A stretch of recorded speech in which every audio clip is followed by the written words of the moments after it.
Sa gitna ng mga kinakaharap nitong kaso, ibinunyag ng DOJ na isang sulat ang ipinakalat umano ng kampo ni dating Congressman Arnolfo Teves Jr. sa ilang international groups at maging sa Santo Papa ng Katolika Roma laban sa hindi umanong makatwirang justice system sa Pilipinas. Ang sentro ng balita mula kay Luisa Erispe.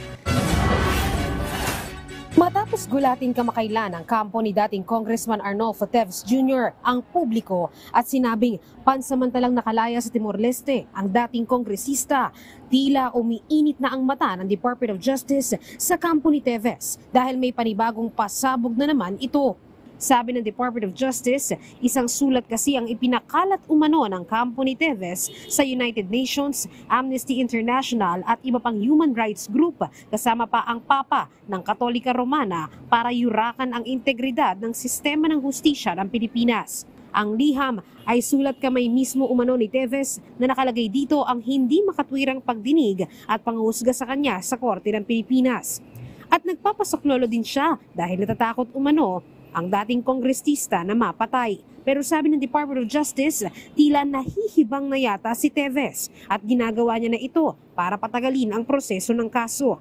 Sa isang pahayag, sinabi pa ni Justice Secretary Jesus Crispin Remulla, may totoong biktima dito kaya dapat umuwi na si Teves at harapin ang mga kaso niya sa Pilipinas. Pinagdiinan din ni Remulla na isang pugante si Teves sa Pilipinas na may kasong murder sa bansa at ito ang dapat tanggapin ng kampo ni Teves kasama na ang kanyang abogado na si Attorney Ferdinand Topacio.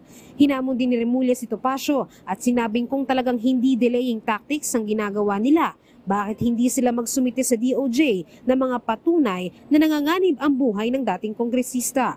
Samantala, sinabi naman ni Justice Undersecretary Raul Vasquez na tetestigo sa Timor-Leste Court sina dating Supreme Court Associate Justice Francis Hardalesa, Bureau of Corrections Director General Gregorio Catapang Jr., National Amnesty Commission at Presidential Human Rights Committee laban kay Teves.